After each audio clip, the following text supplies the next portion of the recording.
realmente hasta hace relativamente poco yo no veía la profundidad de lo que nos dice la Escritura. Le dice 1 Timoteo 3:14, esto te escribo, aunque tengo la esperanza de ir pronto a verte, para que si tardo, sepas cómo debes conducirte en la casa de Dios, que es la iglesia del Dios viviente, columna y baluarte de la verdad. Esa es la frase que quiero resaltar, esa última frase. Columna y baluarte de la verdad. ¿Quién es columna y baluarte de la verdad? Si leemos el versículo, dice, para que si tardo sepas cómo debes conducirte en la casa de Dios, que es la iglesia del Dios viviente, columna y baluarte de la verdad. La casa de Dios, que es la iglesia del Dios viviente, esa es columna y baluarte de la verdad. Una columna es un elemento en construcción que sostiene a otra cosa, ¿verdad? La sostiene ya sea por estructura o la sostiene para resaltarla. Así como este atril es una especie de columna porque sostiene lo que se le pone encima. Pero esa es la idea. La iglesia sostiene a la Biblia, la tiene en alto. Pero también es baluarte. Un baluarte es algo valioso, es algo que se defiende, es como decir la cuna de algo, donde ahí se guarda. ¿Por qué decimos eso? ¿Qué es la verdad? Dice columna y baluarte de la verdad. Pero se ha preguntado qué es la verdad. Si acaso tiene alguna duda, creo que sabemos la respuesta, pero por si acaso, en el libro de Juan, capítulo 17, versículo 17, el Señor Jesucristo nos define qué es la verdad. En Juan 17, 17 dice la Escritura así, Jesús está hablando con su Padre, con nuestro Padre espiritual, con Dios el Padre, y está orando. Y en medio de su oración Jesús dice lo siguiente, santifícalos en tu verdad, tu palabra es verdad. Entonces, Pablo dice a Timoteo, la iglesia es columna y baluarte de la verdad. ¿Qué es la verdad? ¿Sabe qué es la verdad? La Biblia. La palabra de Dios es la verdad. ¿Cuál es mi tema en esta noche?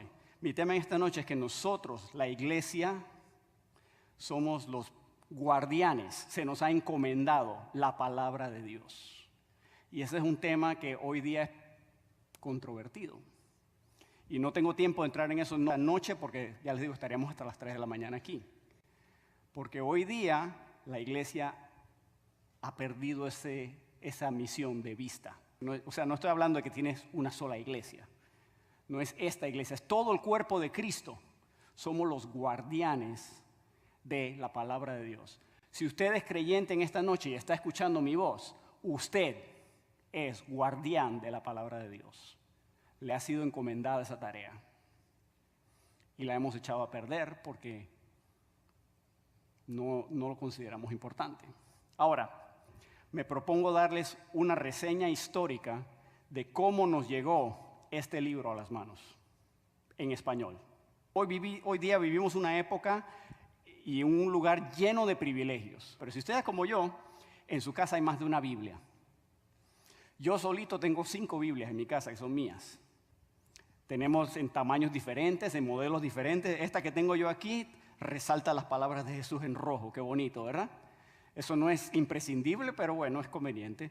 Yo compré esta porque tiene margen ancho y en los márgenes tiene un montón de anotaciones, pero yo las borro, yo las cubro con papel líquido y pongo mis propias notas. Así que esta Biblia es mía. Es la Biblia anotada de Enrique. ¿Me explico? Y por eso esta Biblia yo la cuido. Ahora estoy a punto de que cuando viajo no quiero llevar esta Biblia por si se me pierde. Porque aquí tengo invertido mucho tiempo. Mi punto es este. Estamos en un momento y un lugar donde tenemos muchos privilegios. No siempre fue así. Hubo un tiempo en el cual la Biblia en español no existía. Como ustedes probablemente saben, los libros de la Biblia originalmente se escribieron en 3 idiomas. El Antiguo Testamento se escribió en hebreo y algunas partes en arameo, y el Nuevo Testamento se escribió todo en griego. Una vez que se completaron los libros de la Biblia, una de las primeras tareas a las cuales se dedicaron los creyentes fue a traducir esos libros a otros idiomas, para la gente que no hablaba hebreo, arameo ni griego. Y hoy lo que quiero compartirles es cómo nos llegó esta Biblia en castellano. No tenemos tiempo de ver toda la historia, solo vamos a ver la historia de la Biblia que usamos nosotros, que se llama la Biblia Reina Valera. ¿Sabía usted que así se llama? Así se llama nuestra Biblia, es la Biblia Reina Valera. ¿Y por qué se llama así? ¿Y cómo nos llegó? Para explicar cómo nos llegó nuestra Biblia a las manos, vamos a ver brevemente la vida y la obra de dos hombres, uno llamado Casiodoro de Reina, el otro llamado Cipriano de Valera. Estos dos hombres y el trabajo que hicieron para el Señor es la razón por la cual tenemos hoy nuestra Biblia, la cual, como dije, se llama la Biblia Reina Valera. Empezamos a hablar de Casiodoro de Reina. Casiodoro de Reina produjo lo que se llama la Biblia del Oso. Vamos a hablar de ella más adelante. ¿Quién es Casiodoro de Reina? Sobre los orígenes de este hombre no se sabe mucho. No. Ahora, lo que sí sabemos con certeza de este hombre es que en algún momento él se hace monje, ingresa al sacerdocio y llega a ser monje del monasterio de San Isidoro en Sevilla. Sabemos que en este monasterio Casiodoro llegó a desarrollar el trabajo de biblista. En otras palabras, él cuidaba de la Biblia. Y también resulta que él era traductor porque conocía varios idiomas. Así que este hombre a eso se dedicaba. Aunque la Iglesia Católica en este entonces no le interesaba traducir la Biblia para nadie, pero este hombre era traductor y estaba ahí en ese monasterio. Dios lo puso allí por algún motivo, ¿verdad? Ahora, el abad de este monasterio, un hombre llamado el doctor García Arias, a él se le llamaba el maestro blanco porque era albino. ¿Usted ha visto alguna persona albina? Es de esas personas que no tienen pigmentación en la piel. Son un blanco que se nota que no es lo usual. Es porque le falta pigmentación en la piel. Usualmente tienen hasta el cabello blanco. Entonces el doctor García Arias, el maestro blanco, él recibe a Cristo como Salvador. Y él inicia una serie de estudios bíblicos ahí en el monasterio de San Isidoro y hay un despertar espiritual en ese lugar. Hay como un avivamiento entre los monjes. Y parte de ese avivamiento espiritual, ahí participan Casiodoro de Reina junto con Cipriano de Valera y otros más. Al estar allí, estas personas se dan cuenta, mira, nosotros somos monjes y todo, pero necesitamos recibir a Cristo. No hemos conocido al Señor como Salvador.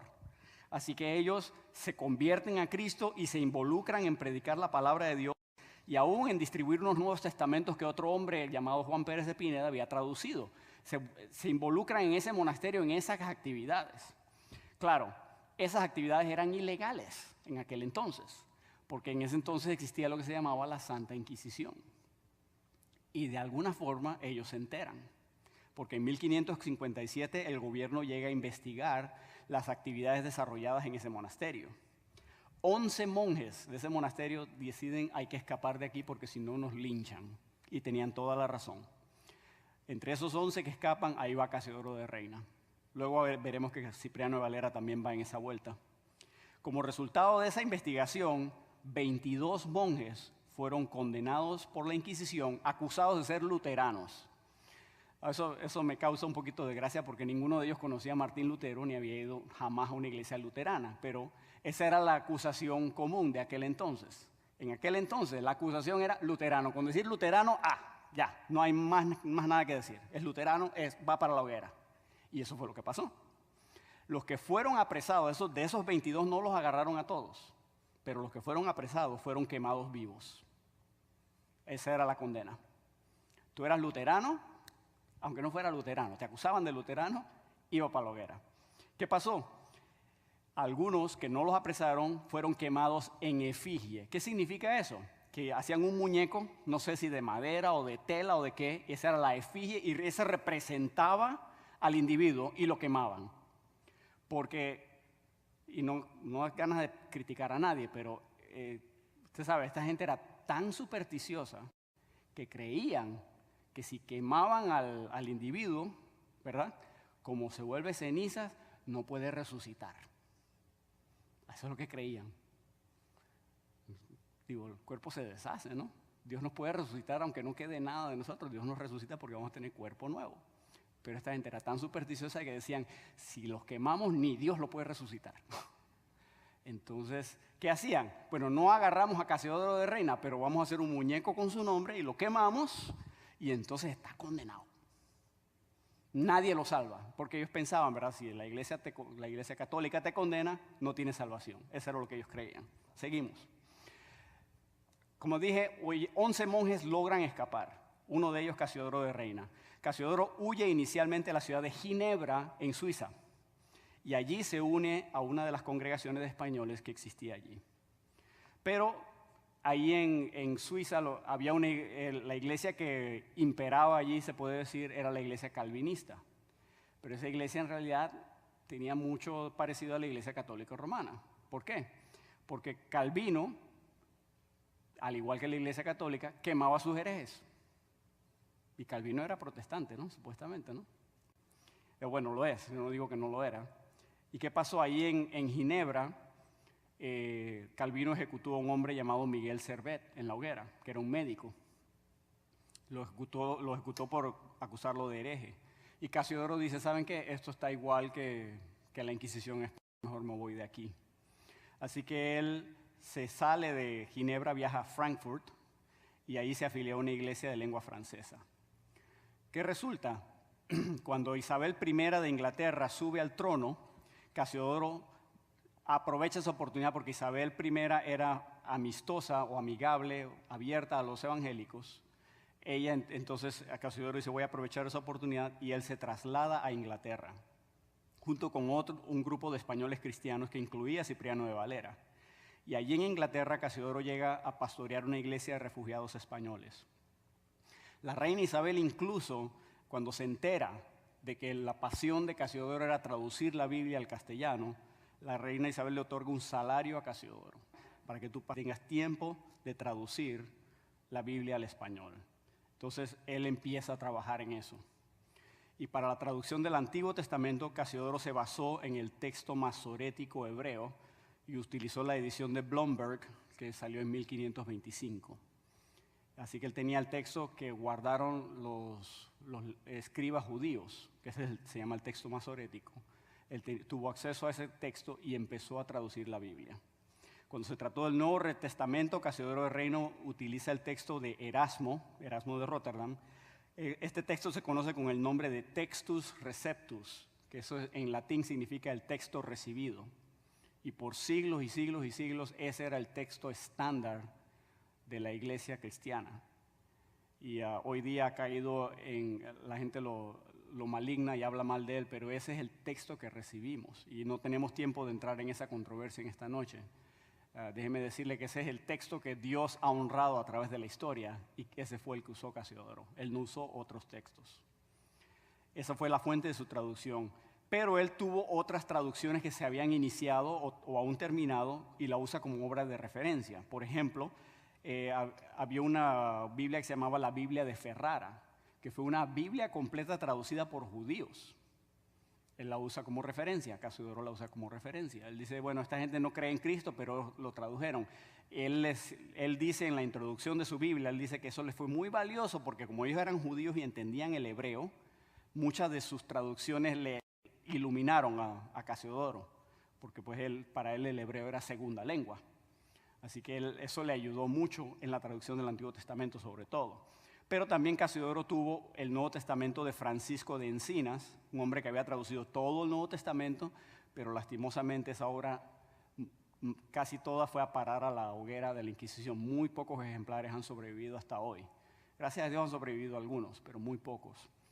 También él tenía a la mano el Nuevo Testamento de Juan Pérez de Pineda, y ese Nuevo Testamento fue uno que empezó a circular porque este doctor Juan Pérez de Pineda lo tradujo y él logró meterlo de contrabando a España y de repente había muchas copias en España y la Inquisición estuvo persiguiendo. Otra gran historia que no tenemos tiempo de ver en esta noche, pero ahí Casiodoro utilizó esa obra.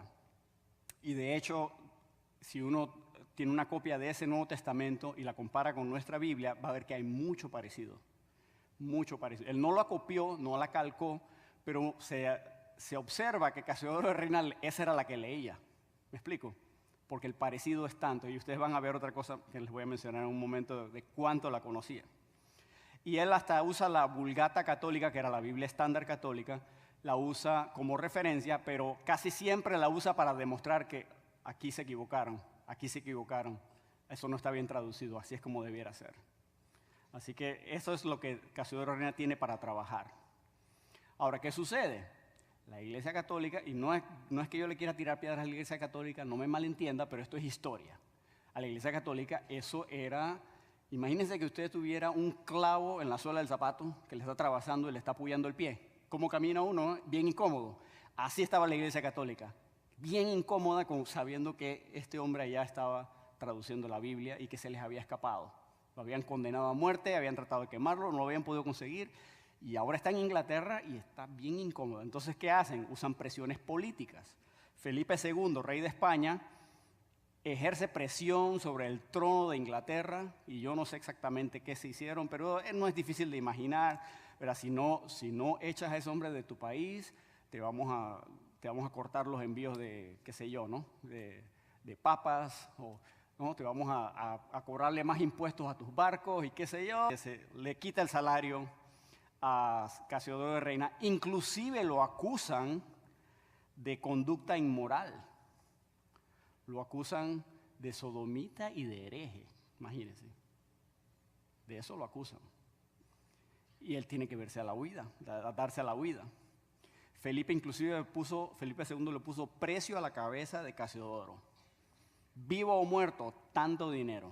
Así que el hombre de repente era prófugo. Por estas acusaciones se llegó a conocer a Casiodoro con el nombre del demonio del mediodía. Casiodoro se vio obligado a huir a toda carrera hacia la ciudad de Amberes, en Bélgica. Su esposa, y no lo puse aquí, pero pensando un poquito, los monjes no se casaban, ¿verdad? Así que después que él huye, se convierte a Cristo, huye de España, el hombre se casó. Se casó con una mujer que inclusive, según entiendo, era viuda. Así que él pues tuvo esposa y Casiodoro se ve obligado a huir de Inglaterra a la carrera. Su esposa tuvo que cruzar el canal inglés disfrazada de marinero para que no la agarraran.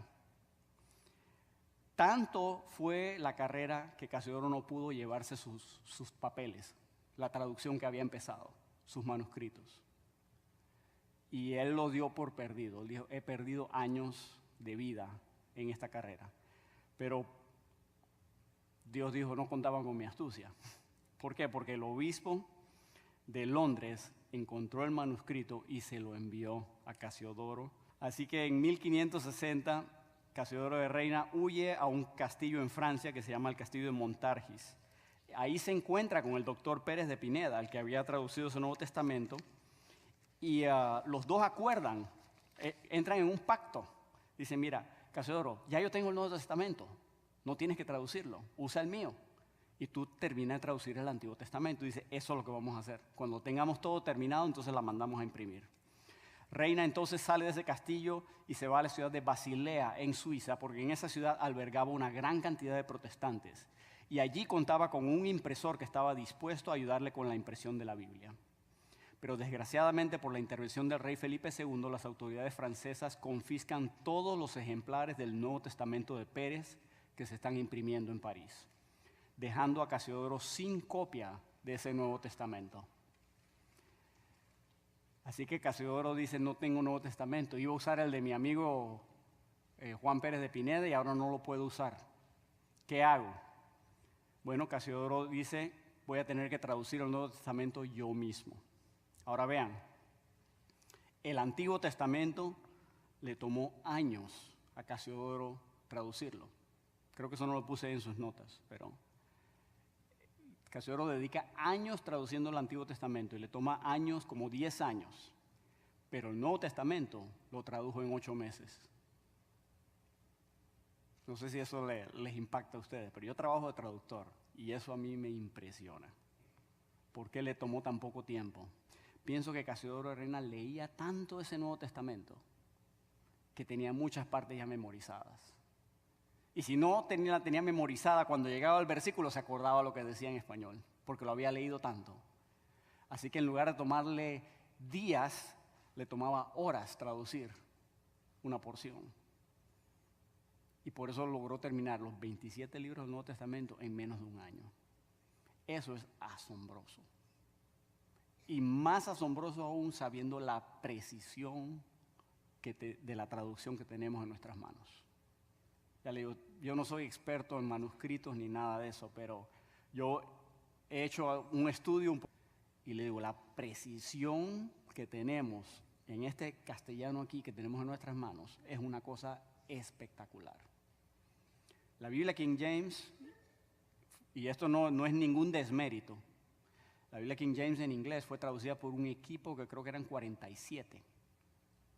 Y se chequeaban el uno con el otro, ¿no? Para estar seguro que nadie se había equivocado. Eso es sabio, ¿no? Y eran 47 expertos. La Biblia en español, un solo hombre la logró hacer. No es que Dios no tuviera 47 expertos, pero Dios dijo, con este hombre me basta. ¡Wow! Con la ayuda de muchos amigos en Suiza, Casiodoro logra recoger fondos suficientes para la impresión de su obra. La obra se va a llamar La Biblia del Oso. Muchos de los cristianos que contribuyeron financieramente a esta obra eran pobres y sus donativos eran de cantidades pequeñas. Pero Dios vio que se dieron a sí mismo primero y multiplicó estos fondos. No sé si me entiende lo que pasó. Fueron de iglesia en iglesia pidiendo, miren, hermanos, aquí todos hablamos francés o alemán porque estamos en Suiza, pero nuestros hermanos, los de habla española, no tienen Biblia. Hermanos, eso no está bien. Nosotros estamos en la obligación de ayudar a nuestros hermanos. Tenemos Biblia en francés, tenemos Biblia en alemán, a los españoles les falta su Biblia. Contribuyamos a esta obra. Dios levantó a Casiodoro de reina, tiene la traducción preparada, necesita dinero para imprimirla. Hermanos, ¿quién se anota? Y de iglesia en iglesia en iglesia, personas que no tenían nada que ver con españoles, algunos tal vez sí, dijeron, yo participo. Y levantaron fondos para imprimir una Biblia que, si se pone a ver, nos alcanzó a ustedes y a mí.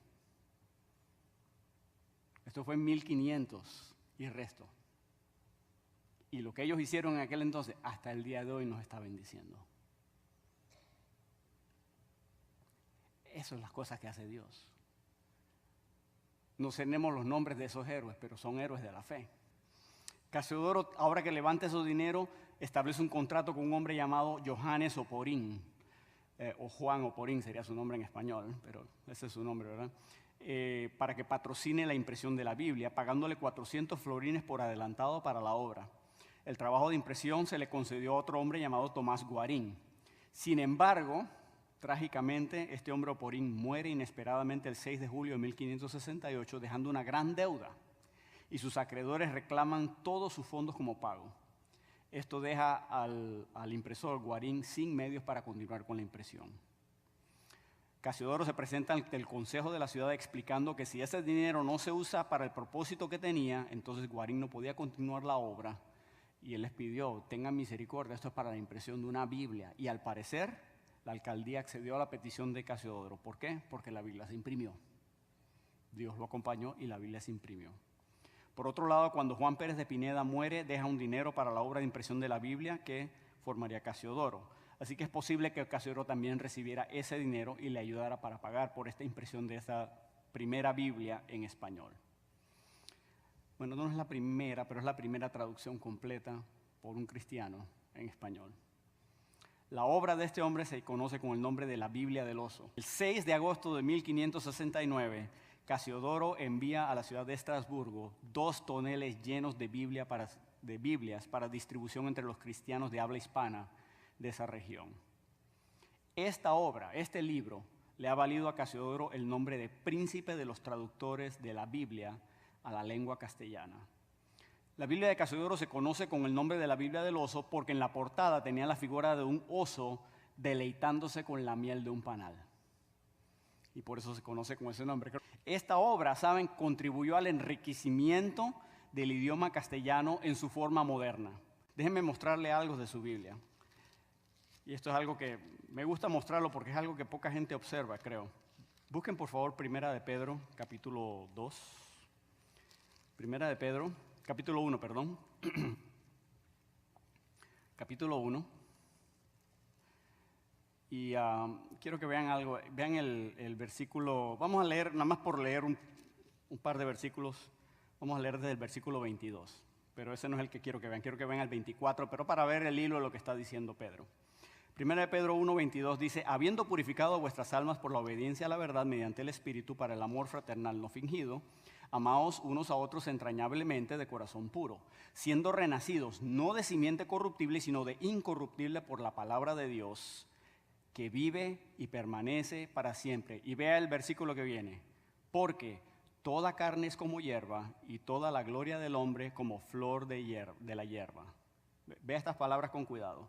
La hierba se seca y la flor se cae, mas la palabra del Señor permanece para siempre. ¿Saben que eso es una cita del Antiguo Testamento? Pero quiero que vean las palabras. Miren lo que dice. Mas la hierba se seca y la flor se cae, mas la palabra del Señor permanece para siempre. ¿Ok? ¿Dónde está eso en el Antiguo Testamento? Está en el libro de Isaías, capítulo 40, versículos 8. Quiero que vengan conmigo a Isaías y comparen cómo aparece aquí en el libro de Isaías. Isaías, capítulo 40, versículo 8. Vea cómo aparece. Dice aquí, sécase la hierba, marchítase la flor, mas la palabra de Dios, del Dios nuestro, permanece para siempre. ¿Reconocen la diferencia? ¿Sabe que una de las razones por las cuales se hizo la revisión que nosotros tenemos en nuestras manos, la revisión 1960 de la Reina Valera, uno de los cambios que se hicieron es que en el español antiguo se decía mucho eso, sécase la hierba. Ya no decimos eso, ahora ¿qué decimos? Se seca la hierba o la hierba se seca, ¿cierto? Pero antes se ponía el se al verbo. Y eso se cambió en toda la Biblia. Eso estaba por todos lados, se cambió en toda la Biblia, menos en ese versículo. ¿Saben por qué? Déjenme decirles por qué. No lo pueden ver en la pantalla, pero ven el oso. Debajo de ese oso aparecía este versículo. Aparecía la última frase del versículo. Mas la palabra del Dios nuestro permanece para siempre. Cuando el comité de revisión de esta Biblia llegó a ese versículo, dijeron, no lo podemos cambiar. Ese fue el versículo que Casiodoro Reina puso en la portada. No lo podemos cambiar. Estamos en el lugar santísimo. Esto no se toca. Y lo dejamos así como está. Por eso ese versículo está así, con ese español tan extraño a nuestros oídos modernos ahora. Hay una historia ahí. Y la historia es que eso fue lo que Casiodoro quiso decirle, con el perdón, a las autoridades y a la Inquisición católica. Puedes quemarme, puedes perseguirme, puedes arrestarme, puedes matarme, pero la palabra del Dios nuestro permanece para siempre. Pero busca una versión moderna. Ese versículo, no importa, pongámoslo moderno. Porque no tienen la conexión con este hombre. Yo no quiero perder esa conexión. ¿Por qué? Somos columna y baluarte de la verdad. Por eso. Decíamos que la Biblia contribuyó a establecer el español en su forma moderna. Esta Biblia, la Biblia del oso, fue como un fuego abrasador que consumió los corazones y mentes de cristianos inconversos de habla hispana en el siglo XVII. Esta Biblia fue tan impactante que aún los traductores de la Biblia King James tuvieron en sus manos una copia para referencia. Podían comparar y decir, vamos a ver si estamos traduciéndolo bien. ¿Cómo lo hizo Casiodoro? A ver. Ok, estamos bien. Y si usted agarra las versiones más antiguas de nuestra Biblia en español y las pone al lado de la King James, se parecen mucho. Yo sé, una está en inglés y la otra está en español, pero usted puede ver cada palabra. ¿Sabe que uno nunca traduce palabra por palabra? Bueno, ustedes tal vez no saben, pero yo que trabajo de eso, uno nunca traduce palabra por palabra, pero uno lo puede tomar lado a lado y está, cada palabra que está aquí está acá. ¿Cómo sucedió eso? Solo es obra de Dios. No se puede explicar. Digo, obviamente hay excepciones, pero en general es así.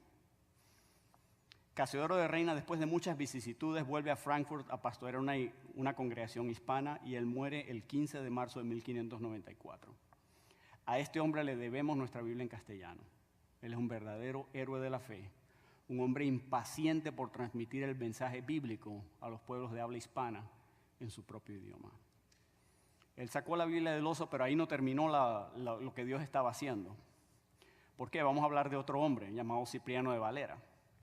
Cipriano de Valera nace por ahí por el año de 1531, no sabemos a ciencia cierta, puede ser 1532, y no sabemos exactamente el año de su muerte. Pero él también se hace monje en su juventud y se une al monasterio de San Isidoro de Sevilla, el mismo monasterio de Casiodoro. Estando allí en ese monasterio de San Isidoro, Cipriano obedece al Evangelio y recibe a Cristo como Salvador por la predicación del doctor Constantino de la Fuente y del doctor Egidio. También este hombre, Cipriano de Valera, se hace amigo de Casiodoro de Reina, junto con también entabla amistad con don Juan Pérez de Pineda y con Julián Hernández, un personaje del cual no tenemos tiempo de hablar en esta noche, que se le conocía con el sobrenombre de Julianillo. Pero nada más les menciono, Julianillo era uno de esos individuos que metió Biblias de contrabando a España. Y eso es lo que él hizo con su vida y finalmente Julianillo fue apresado y fue llevado a la hoguera por la Inquisición por el gran crimen de meter Biblias a España. Eso fue su crimen. Ahora, en 1557 ya hablamos de que 11 monjes huyeron de Sevilla, pues Casiodoro de Reina era uno de ellos, Cipriano de Valera era el otro. El 10 de octubre de 1557 aparece Cipriano de Valera inscrito como habitante en Ginebra, así que él también se fue a Ginebra. Cuando Isabel de Inglaterra asciende al trono, tal como Casiodoro, ¿verdad?, fue a Inglaterra, Cipriano de Valera también fue. ¿Por qué? Porque él era amigo de Casiodoro y él le estaba apoyando en su obra de traducción. Y como dije, cuando Isabel de Inglaterra asciende al trono, después de la muerte de María Tudor, Cipriano de Valera, Casiodoro de Reina y otros viajan a Inglaterra a refugiarse. Allí en Inglaterra, Cipriano estudia en la Universidad de Cambridge. Finalmente, él se incorpora a la Universidad de Oxford con el título de Maestro de las Artes. Otra vez, esta era gente estudiada, curiosamente, ¿no? Muy estudiada. Cipriano de Valera se dedica al estudio de la historia de la Iglesia y en 1588 publica un libro en el cual ataca la doctrina del papado, y este libro incluía un apéndice que se titulaba Un enjambre de los falsos milagros e ilusiones del demonio con que María la de la Visitación engañó a muy muchos. Yo creo que no ganó muchos amigos con ese libro, ¿verdad? Pero básicamente él en ese libro atacaba la doctrina de que el papado había sido una línea continua de papas desde los tiempos de Cristo hasta nuestros días y todo eso. Él decía, no, aquí hay evidencia histórica de que no es así. Y es verdad, hay evidencia histórica de que así no es, pero eso es otro tema. ¿Y qué sucede? Después de que se publica la Biblia del Oso, unos años después, Cipriano de Valera toma la Biblia del Oso y dedica 20 años de su vida a revisar la obra de Casiodoro de Reina. Cipriano de Valera, porque conocía personalmente a Casiodoro, él viene con una misma filosofía hacia la Biblia. Y su filosofía es: queremos transmitir el mensaje bíblico al pueblo de habla hispana. A él no le interesaba enseñar religión, él quería enseñar el mensaje bíblico. Cipriano no corrige la Biblia del Oso. Hay alguna gente que dice que eso fue lo que hizo. Él corrigió los errores. No. Él no corrige la Biblia del Oso. Él solo cambia la forma de escribir algunos vocablos, pule el estilo un tanto, pero no altera el significado y no le quita ni le añade palabras al texto. Nuevamente, insisto, Cipriano de Valera no cambia el texto de la Biblia, por lo cual la Biblia Reina Valera está basada en los textos de Antioquía, que son los textos que Dios a través de la historia ha honrado. La Biblia de Valera se termina de imprimir el 25 de septiembre de 1602 en la ciudad de Ámsterdam, en Holanda. Y por ello, porque Cipriano de Valera revisó la Biblia de Casiodoro de Reina, por esa razón es que la Biblia se conoce como la Biblia Reina Valera. Porque Cipriano no fue que tomó los manuscritos originales y hizo empiezo de cero. Él no hizo eso. Él tomó la traducción de Casiodoro y los manuscritos y dijo, a ver qué podemos mejorar. Y Dios lo usó en esa tarea. Cipriano de Valera también es un héroe de la fe para todos los cristianos de habla hispana. Su nombre es prácticamente desconocido en el mundo de las letras españolas. Me atrevo a apostar que usted, cuando estudió literatura española y el siglo de oro de las letras españolas, allá en su escuela secundaria no le mencionaron ni a Casiodoro de Reina ni a Cipriano de Valera. Estoy seguro que no, ¿verdad? Sí le mencionaron el Mío Cid, le mencionaron, ¿verdad?, el Don Quijote de la Mancha y Miguel de Cervantes Saavedra y Francisco de Quevedo y Lope de Vega, ¿verdad? Todo eso, y hay que estudiar a todos eso, yo no digo que no, pero a estos dos señores no, ni sabemos quiénes son, ¿verdad? Pero déjeme decirle, se han regalado más copias de esta Biblia que las copias de Don Quijote de la Mancha que se han vendido. Más gente ha sido impactada por este libro que la de todos esos otros juntos. Y no le estoy restando méritos, todos vale la pena estudiarlos, no estoy criticando, pero nada más estoy diciendo, ¿ustedes quieren ignorarlos, señores eruditos, literatos? Dios sabe a quién usa. Y por eso nosotros hemos sido bendecidos por personas que, los supuestos eruditos los quieren ignorar, Dios no los ignoró. ¿Cuál fue el corazón de estos dos hombres? Queremos que la gente tenga la Biblia en su propio idioma. Esa era su misión, ese era el fuego que ardía en sus pechos, era eso. Casiodoro de Reina y Cipriano de Valera sacrificaron lo que tenían en su vida, empezando por su carrera de monjes, por la seguridad personal, por el derecho de andar libremente donde quisieran. Todo eso estuvieron dispuestos a sacrificarlo, inclusive su patria. Tuvieron que salir de su país y nunca más volvieron. No podían volver. ¿Por qué hicieron eso? Por la única razón de que querían darle la palabra de Dios al pueblo español en español. Dios puso en su corazón el deseo incontenible de verter la palabra de Dios en el idioma de su pueblo, para que los españoles pudieran tener la Biblia en su propio idioma. Y saben, yo no quiero criticar a los traductores modernos, porque digo, yo soy uno. Yo no trabajo traduciendo Biblias, pero entiendo lo que es la labor, lo entiendo muy bien. Si yo tuviera que traducir la Biblia, yo entiendo la clase de desafío que es eso. Pero ¿saben qué? Estos hombres estuvieron dispuestos a darlo todo. Y si me pongo a pensarlo, ellos no me conocen ni sabían de mí, pero lo que ellos sacrificaron me benefició a mí. Y nosotros los que estamos aquí no hemos sacrificado tanto. Estoy seguro que hemos sacrificado algunas cosas, pero no hemos sacrificado tanto. Tenemos el privilegio de tener la Biblia, de estudiarla abiertamente. Hay países donde no se puede hacer eso hoy día. Hemos aprendido mucho de la Biblia. Hay países donde no se puede enseñar la Biblia. ¿Sabe que hay aproximadamente 2.100 idiomas en pleno siglo XXI que no tienen ni un solo versículo de la Biblia en su propio idioma? Hace menos de 20 años, una pareja de misioneras europeas, pero radicadas en Panamá, tradujeron el Nuevo Testamento a un idioma indígena. ¿Sabe que ese Nuevo Testamento fue la primera obra en la historia escrita en ese idioma indígena? Porque ellos no tenían escritura. Así que estas dos señoras europeas, por el deseo de que ellos tengan la Biblia, inventaron un sistema de escritura para el idioma, un alfabeto. Bueno, usan nuestras letras, ¿no? Pero se pronuncia diferente, y formaron las palabras. Y les han enseñado a leer y a escribir a miembros de esta tribu usando el Nuevo Testamento. Han invertido no sé cuántas décadas de su vida. Están en Panamá y las conocemos personalmente. Yo veo a personas así, yo me siento así chiquitito. Esta gente que ha sacrificado. Y lo que les quiero compartir en esta noche es: nosotros somos columna y baluarte de la verdad. Casiodoro de Reina y Cipriano de Valera tomaron eso en serio. Y dijeron, yo tengo la palabra de Dios porque yo puedo leer estos idiomas. Pero ¿y qué de mis compatriotas? ¿Y qué de otra gente? Yo puedo hacer algo al respecto, y lo hicieron.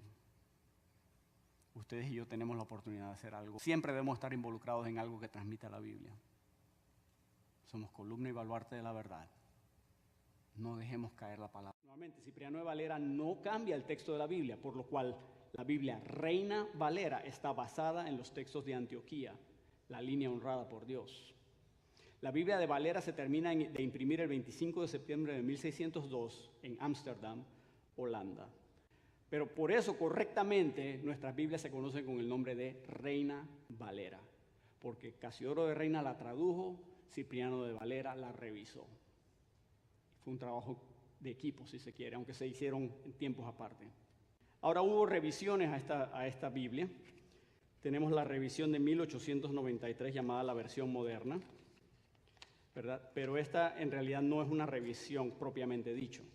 Esta fue hecha por Ángel H. de Mora, que era un español, en colaboración con H.B. Pratt, un misionero norteamericano. Pero en realidad no es una revisión de la Biblia de Reina Valera, sino que es una traducción de la versión King James al castellano. Así que hay gente que lo está tratando de hacer hasta el día de hoy. Eso fue lo que hizo este hombre. ¿Por qué le dicen Reina Valera? Yo no sé, porque no merece ese nombre.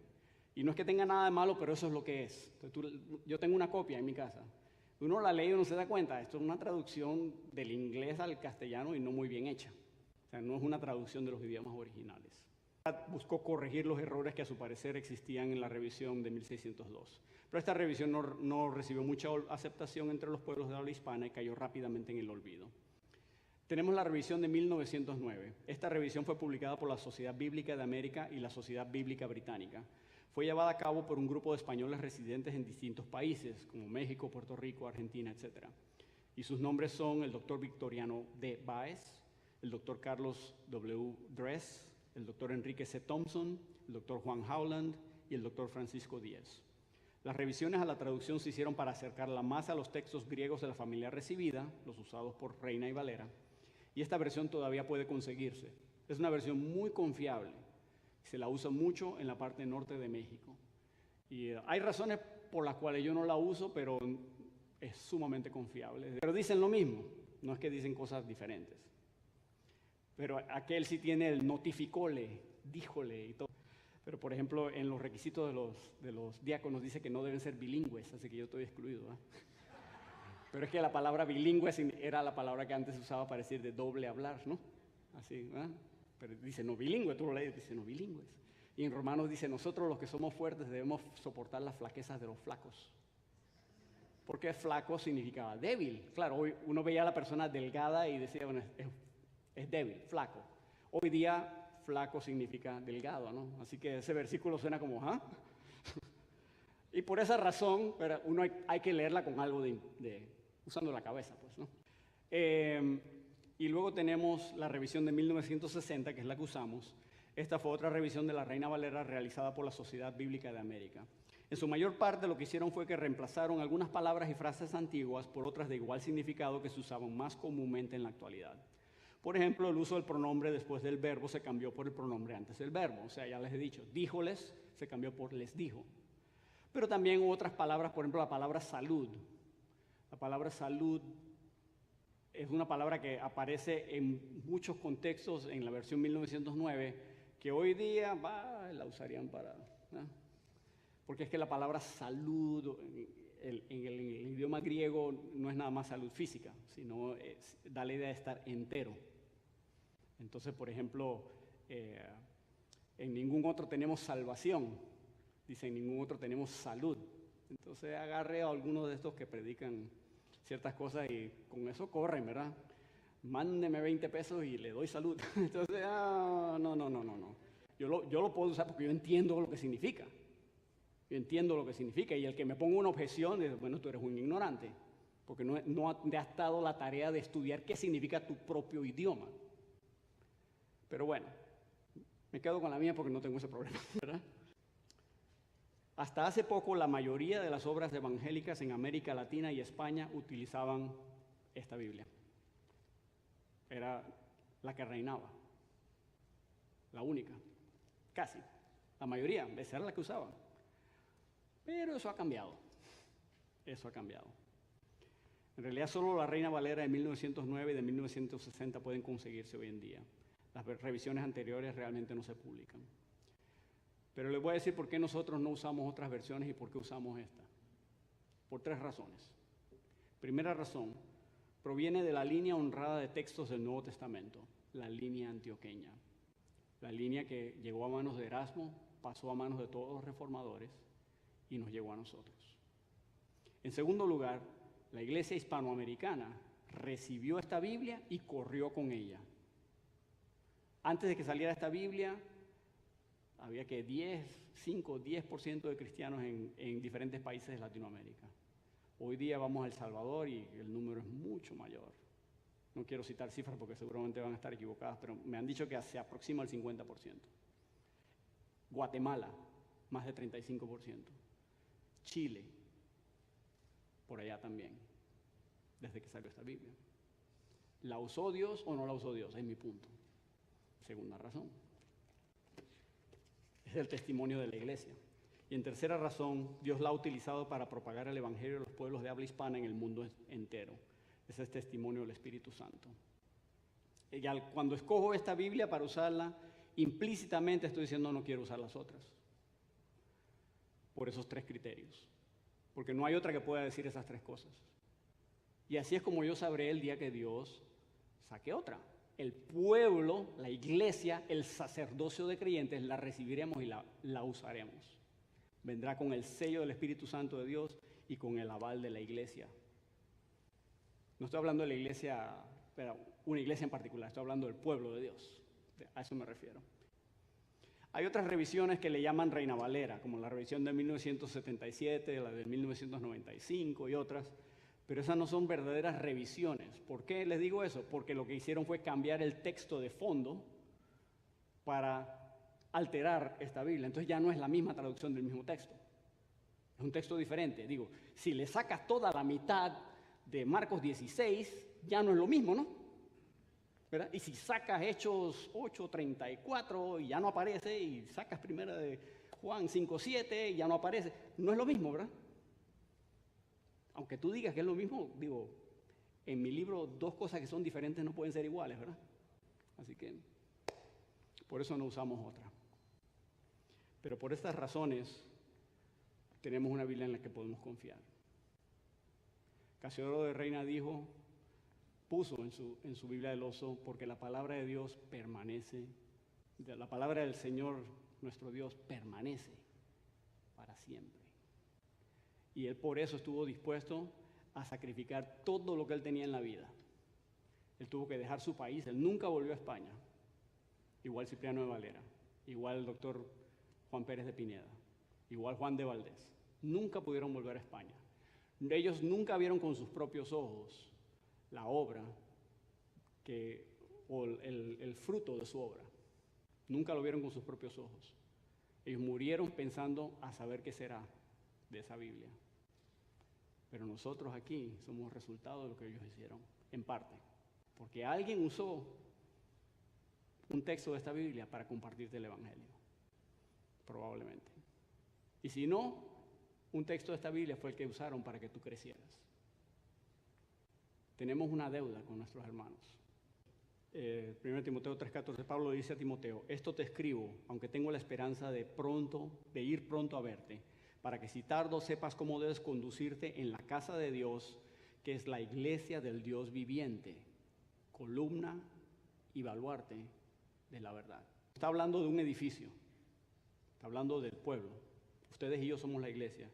Nosotros somos la columna y baluarte de esta verdad que hemos recibido. Nosotros somos los guardianes de esta Biblia. Debiéramos serlo. Esa es nuestra responsabilidad. Y que ni una jota ni una tilde se deje caer, porque la palabra del Dios nuestro permanece para siempre. Esa es nuestra aventura. Esa es parte de nuestra misión. Sí, llevar el Evangelio. ¿Dónde está el Evangelio? Aquí. ¿Qué voy a predicar? Lo que dice aquí. Porque este libro me conduce al Salvador. Este libro de por sí no me salva, pero me enseña al Salvador. Padre Celestial, te damos gracias. Padre, gracias porque a través de la historia tú preservaste, Señor, tu palabra. A través de hermanos sencillos, Señor, que se dieron a la tarea de copiar los escritos y guardarlos con sus propias vidas. Y, Señor, eventualmente tú los llevaste al punto de que quisieran traducir estos escritos, Señor, al idioma que hablamos nosotros. Y, Señor, gracias, Padre. Pero, Padre, entendemos que tú nos has hecho guardianes de tu palabra, Señor. Y qué tarea tan preciosa, pero también tan grande y grave tenemos, Señor, de guardar tu palabra. Padre, queremos ser como Samuel, que no dejó caer a tierra ninguna de tus palabras, Señor. Queremos ser de aquellos, Señor, como la iglesia de Filadelfia, que ha guardado tu palabra y no ha negado tu nombre, Señor. Ayúdanos a ser así, Señor. Ahora, Señor, te pedimos que nos ayudes a ser fieles, Señor, a la misión que nos has encomendado, Señor. De llevar el evangelio a toda criatura, Señor, pero también ser columna y baluarte de la verdad que tú nos has dado, Señor. Tú nos entregaste esto y nosotros hemos de guardarlo en nuestros corazones y correr con ello, Señor. Proclamarlo a todo el mundo, a todo aquel que lo escuche, Señor, para que tal vez algunos se salven. Con este cometido, Señor, pido, Padre, que nos entreguemos en esta noche a ti, en Cristo Jesús, en quien oramos. Amén. Y gracias, Padre, por tu bondad y tu bendición en Cristo Jesús.